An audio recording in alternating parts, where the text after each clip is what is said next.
देखो ये देखो હવે આમાં લાગે ને યમી યમી આપણે એમાં ખાઈએ ને કોરો મોરો હોય આ મસ્ત છે એક વખત આમ ટ્રાય કરજો હવે મારું ચપ્પુ પડી ગયું નીચે ચાલો નાખી દઈએ ધાણા ભાજી છાસ ની અંદર પાકે ને થોડીક વાર એટલે મસ્ત મજા આવે અને થોડોક આમ ઢીલો રાખવાનો મેં તમે ઓલો ચોટીલા ખાધું હતો ને વઘારેલો રોટલો પણ ઈ હા કોરો મોરો હતો કોરો મોરો રોટલો એટલો મજા ન આવે ટેસ્ટ ન આવે એનો આ છે ને એકદમ ખાટી મીઠી છાસ હોય સેજ ખાટુંબરી બહુ ખાટી નહીં હદ ખાટી હોય તો એનો મજા આવે આ રીતે ચમચીથી ખાઈ શકીએ હમણાં 2 મિનિટ નહીં થાય ને તો આ રોટલા ભૂકો છે ને છાસ બધી ચૂહી જાય એટલે લચકા જેવો થઈ જાય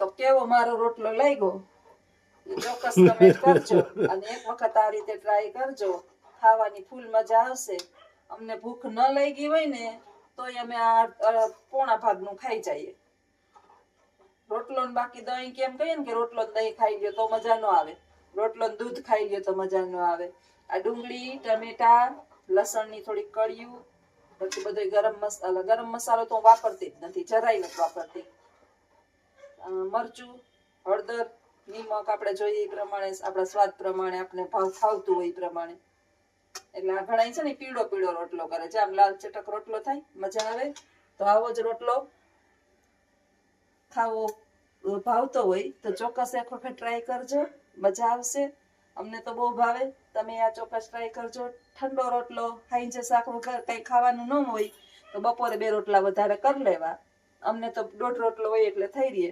વધારે માણા હોય તો 2-3 રોટલા કરી લેવા અને હાંજે એને વઘાર દેવો અને જો આ રીતે ગરમા ગરમ ખાઈએ એટલે આનંદ ને મોજ પડી જાય જો હવે આમ લચકા જેવો થઈ ગયો સરસ તો આવજો બધાય સીતારામ સીતારામ બધાયને આજ વઘારવો છે રોટલો મસાલા વાળો રોટલો કાયમ ટાણે ટાણે અલગ અલગ કરવાનું ખાવું હું ઈ ઉપાધિ એટલે આજ વિચાર્યું કે આજ કાંઈ બનાવવું નથી બધાય છે ને અલગ અલગ રીતે વઘારતા હોય આમાં મેં ડુંગળી ટમેટા અને લસણની કળિયું કટકા કરી અને નાખી દીધી છે આજે હું લગનમાં ગયો તો લગનનું જમણવાર જમીને આવ્યો મારે છે ને એમને બપોર મેં રોટલા કર્યા તો સાહેબે ખાધું નહીં કે મારે બહાર જવું એટલે હવે નાખી તો ન દેવાય અમાર ચાપલી બેન તો રોટલો ખાતી નથી આપણે તેલ થઈ જાય ને ત્યાં સુધીમાં રોટલાને ભાંગી નાખી ઘીમાં તળતો તો રોટલો છે અને આપણે બહારથી મસાલા વાળા અત્યારે બધા રોટલા ખાતા હોઈએ જે ચા ના એના બધું એનો ભાગનું બધું એમને પડ્યું છે મારે જરાક મોડું થઈ ગયું હતું લગનમાં હા લાગી ન જાય કોઈ ન લાગે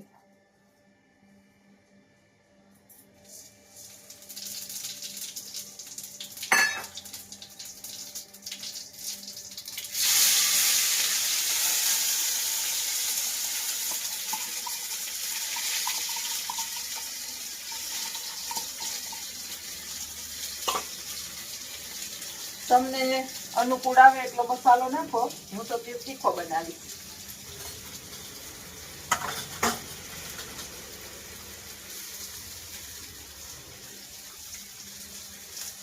લસણ ને ડુંગળી આમાં નાખી દીધું એટલે લસણ વાળી ચટણી નથી નાખી બાકી લસણ વાળી ચટણી નાખાય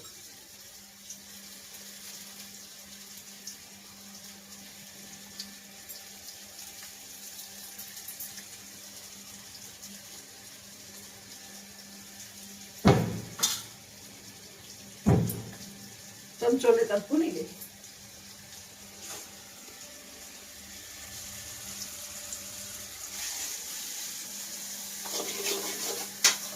જામ એકદમ મસાલો લાલચોળ થઈ જાય ને તો જ રોટલો ખાવાની મજા આવે નહીં તો રોટલો ખાવાની મજા ના આવે આ કકડી ચાહે ડુંગળી ટમેટા અને લસણ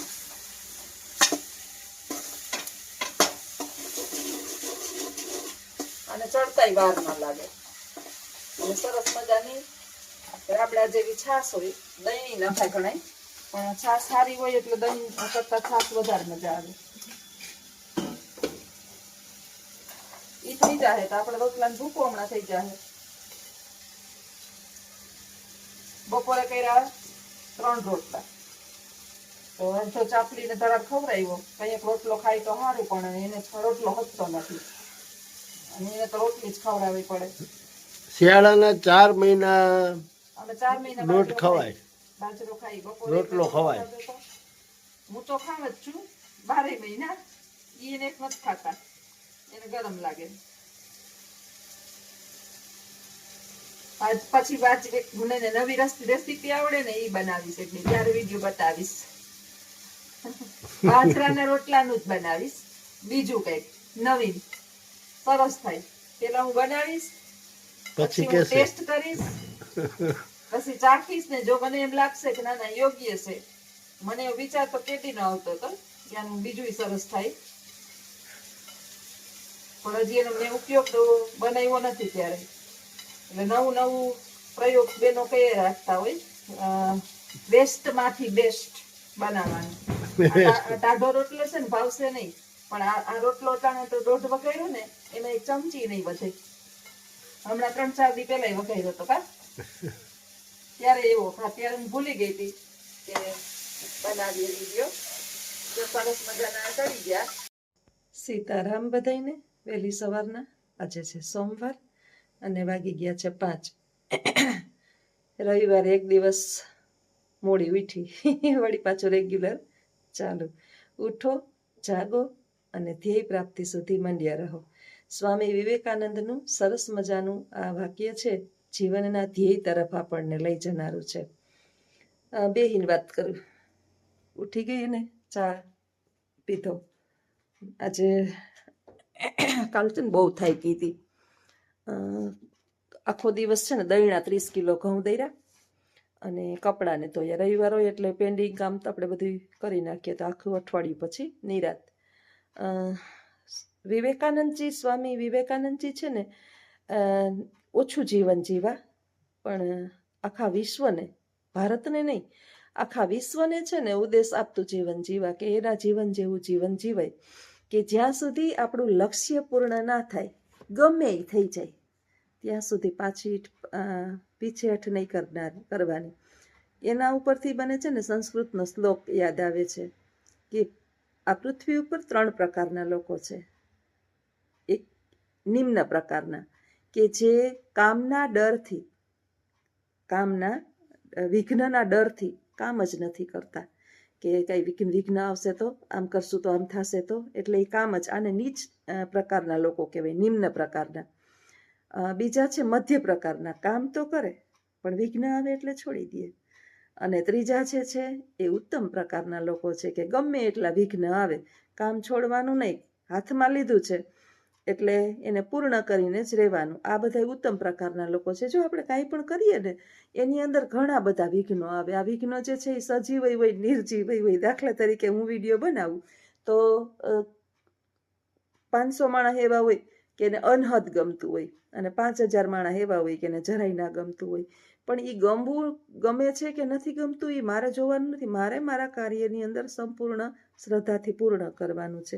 એટલે 3 પ્રકારના લોકો આપણા પૃથ્વી પર આપણને જોવા મળે, કે ઉત્તમ, મધ્યમ અને નિમ્ન.